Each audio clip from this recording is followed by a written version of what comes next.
तत्पश्चात वे उसमें बरती जाने वाली सावधानियों पर प्रकाश डालते हैं और अंत में मुख्य सिद्धांत प्रतिपादित करते हैं।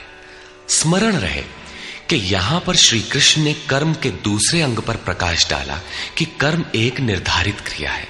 जो कुछ किया जाता है वो कर्म नहीं है। अध्याय 2 में पहली बार कर्म का नाम लिया, उसकी विशेषताओं पर बल दिया, उसमें बरती जाने वाली सावधानियों पर प्रकाश डाला, लेकिन यह नहीं बताया कि कर्म क्या है। योगेश्वर श्री कृष्ण ने कहा, अर्जुन, तो निर्धारित किए हुए कर्म को कर।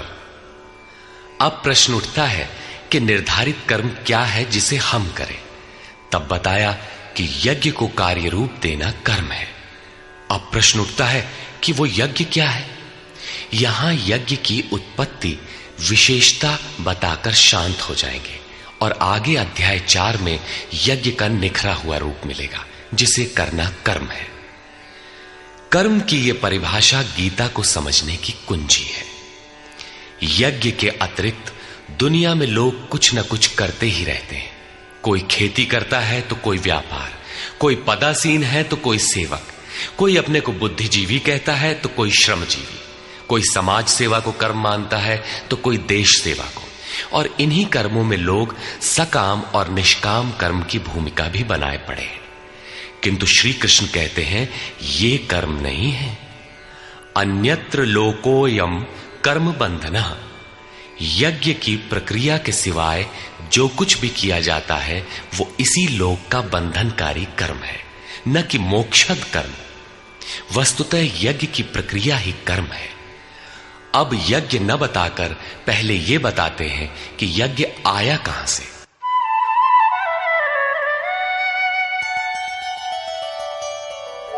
सह यज्ञाः प्रजा सृष्ट्वा पुरोवाच प्रजापतिः अनेन प्रसविष्यध्वम् ईशवोस्त्विष्टकामधुक्।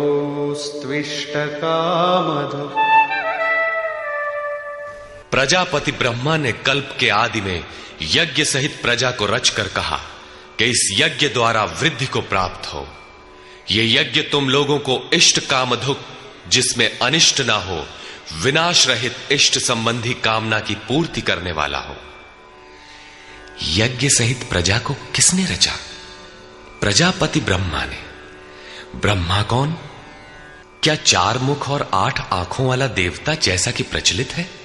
नहीं। श्री कृष्ण के अनुसार देवता नाम की कोई अलग सत्ता है ही नहीं। फिर प्रजापति कौन है?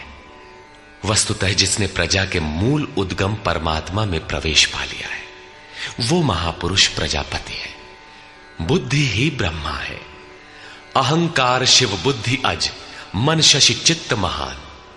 उस समय बुद्धि यंत्र मात्र होती है। उस महापुरुष की वाणी में परमात्मा ही बोलता है। भजन की वास्तविक क्रिया प्रारंभ हो जाने पर बुद्धि का उत्तरोत्तर उत्थान होता है। प्रारंभ में वो बुद्धि ब्रह्म विद्या से संयुक्त होने के कारण ब्रह्मविद कही जाती है। क्रमशः विकारों का शमन होने पर, ब्रह्म विद्या में श्रेष्ठ होने पर यह ब्रह्म विद्वर कही जाती है। उत्थान और सूक्ष्म हो जाने पर बुद्धि की अवस्था विकसित हो जाती है। वो ब्रह्म विद्वरीयान कहलाती है। उस अवस्था में ब्रह्म विद्वेत्ता पुरुष दूसरों को भी उत्थान मार्ग पर लाने का अधिकार प्राप्त कर लेता है।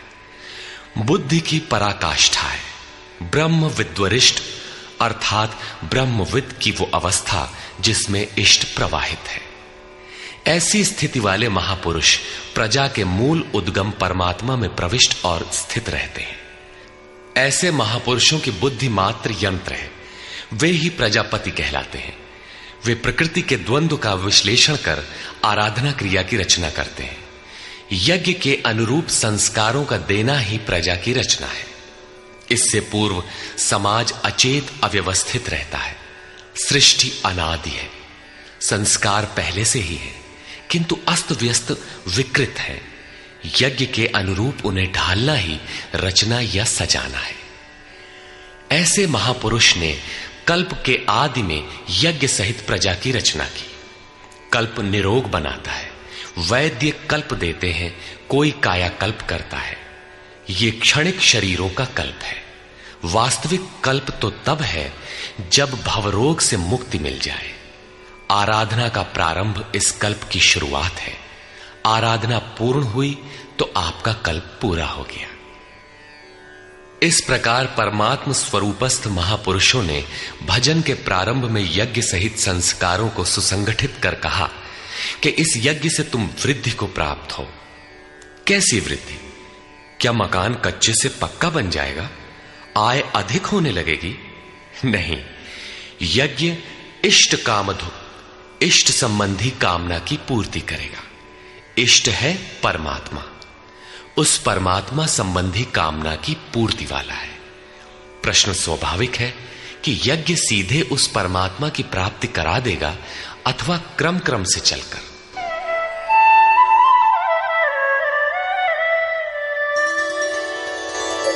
देवान् भावयतानेन ते देवा भावयन्तु वः परस्परं भावयन्तः श्रेयः परमवाप्स्यथ। इस यज्ञ द्वारा देवताओं की उन्नति करो, अर्थात दैवी संपत्ति की वृद्धि करो। वे देवता लोग तुम लोगों की उन्नति करेंगे। इस प्रकार आपस में वृद्धि करते हुए परम श्रेय, जिसके बाद कुछ भी पाना शेष न रहे, ऐसे परम कल्याण को प्राप्त हो जाओ। ज्यों ज्यों हम यज्ञ में प्रवेश करेंगे, आगे यज्ञ का अर्थ होगा आराधना की विधि। त्यों त्यों हृदय देश में दैवी संपत्ति अर्जित होती चली जाएगी। परम देव एकमात्र परमात्मा है। उस परम देव में प्रवेश दिला देने वाली जो संपद है, अंतःकरण की जो सजातीय प्रवृत्ति है, उसी को दैवी संपत्ति कहते हैं। वो परम देव को संभव करती है, इसलिए दैवी संपत्ति कही जाती है, न कि बाहरी देवता जैसा लोग कल्पना कर लेते हैं। योगेश्वर श्री कृष्ण के शब्दों में उनका कोई अस्तित्व नहीं है। आगे कहते हैं,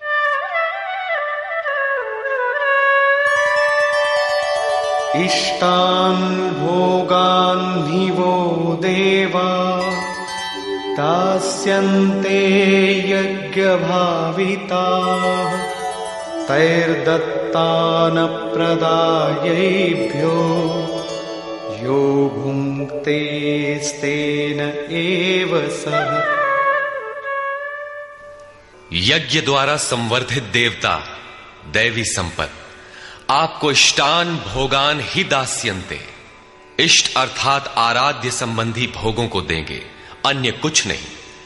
तैहि दत्तान, वे ही एकमात्र देने वाले हैं। इष्ट को पाने का अन्य कोई विकल्प नहीं है। इन दैवी गुणों को बिना बढ़ाए जो इस स्थिति का भोग करता है, वो निश्चय ही चोर है। जब उनसे पाया ही नहीं तो भोगेगा क्या? किंतु कहता अवश्य है कि हम तो तत्वदर्शी हैं। वो निश्चय ही चोर है, न कि प्राप्ति वाला। किंतु पाने वाले क्या पाते हैं? यज्ञशिष्टाशिनः सन्तो मुच्यन्ते सर्वकिल्बिषैः भुञ्जते ते त्वघं पापा ये पचन्त्यात्मकारणात्।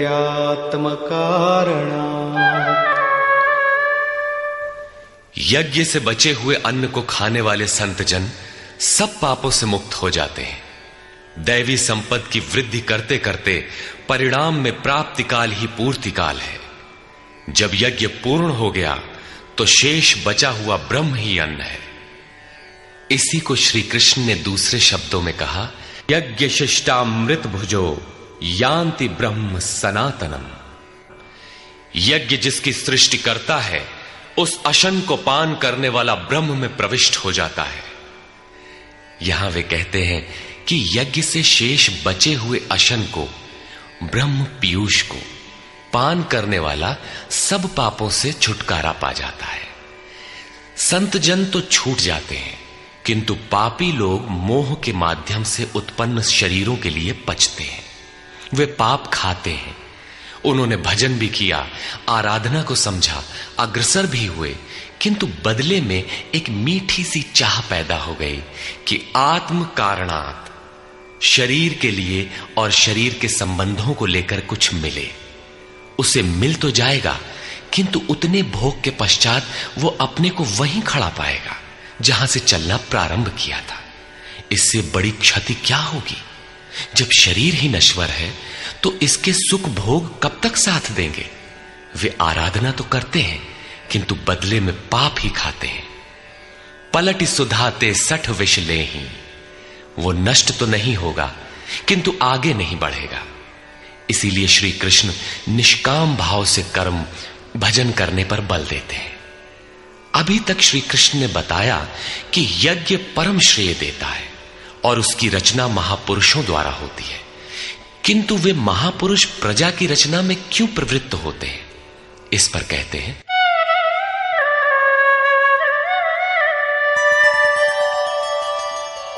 अन्नाद् भवन्ति भूतानि पर्जन्यादन्न संभवः यज्ञाद् भवति पर्जन्यो यज्ञः कर्म समुद्भवः कर्म ब्रह्मोद्भवं विद्धि ब्रह्माक्षर समुद्भवम् तस्मात् सर्वगतं ब्रह्म नित्यं यज्ञे प्रतिष्ठितम्। संपूर्ण प्राणी अन्न से उत्पन्न होते हैं। अन्नम ब्रह्म व्यजानात्, अन्न परमात्मा ही है। उस ब्रह्म पीयूष को ही उद्देश्य बनाकर प्राणी यज्ञ की ओर अग्रसर होता है। अन्न की उत्पत्ति वृष्टि से होती है, बादलों से होने वाली वर्षा नहीं, अपितु कृपा वृष्टि। पूर्व संचित यज्ञ कर्म ही कृपा के रूप में बरस पड़ता है। आज की आराधना कल कृपा के रूप में मिलेगी, इसीलिए वृष्टि यज्ञ से होती है। स्वाहा बोलने और तिल जौ जलाने से ही वृष्टि होती तो विश्व की अधिकांश मरुभूमि ऊसर क्यों रहती, उर्वर बन जाती। यहां कृपा वृष्टि यज्ञ की देन है। ये यज्ञ कर्मों से ही उत्पन्न होने वाला है। कर्म से यज्ञ पूर्ण होता है। उस कर्म को वेद से उत्पन्न हुआ जान। वेद ब्रह्म स्थित महापुरुष की वाणी है। जो तत्व विदित नहीं है उसकी प्रत्यक्ष अनुभूति का नाम वेद है, न कि कुछ श्लोक संग्रह। वेद अविनाशी परमात्मा से उत्पन्न हुआ जान। कहा तो महात्माओं ने, किंतु वे परमात्मा के साथ तद्रूप हो चुके हैं। उनके माध्यम से अविनाशी परमात्मा ही बोलता है, इसलिए वेद अपौरुषेय कहे जाते हैं। महापुरुष वेद कहां से पा गए? तो वेद अविनाशी परमात्मा से उत्पन्न हुआ। वे महापुरुष उससे तद्रूप हैं। वे मात्र यंत्र हैं, इसलिए उनके द्वारा वही बोलता है, क्योंकि यज्ञ के द्वारा ही मन के निरोध काल में वो विदित होता है। इससे सर्वव्यापी परम अक्षर परमात्मा सर्वदा यज्ञ में ही प्रतिष्ठित है। यज्ञ ही उसे पाने का एकमात्र उपाय है। इसी पर बल देते हैं, एवं प्रवर्तितं चक्रं नानुवर्तयति हयः अघायुरिन्द्रियारामो मोघं पार्थ सजीवति। हे पार्थ, जो पुरुष इसी लोक में मनुष्य शरीर प्राप्त कर इस प्रकार चलाए हुए साधन चक्र के अनुसार नहीं बरतता, अर्थात दैवी संपत्ति का उत्कर्ष, देवताओं की वृद्धि और परस्पर वृद्धि के द्वारा अक्षय धाम को प्राप्त करना, इस क्रम के अनुसार जो नहीं बरतता, इंद्रियों का आराम चाहने वाला वो पापायु पुरुष व्यर्थ ही जीता है।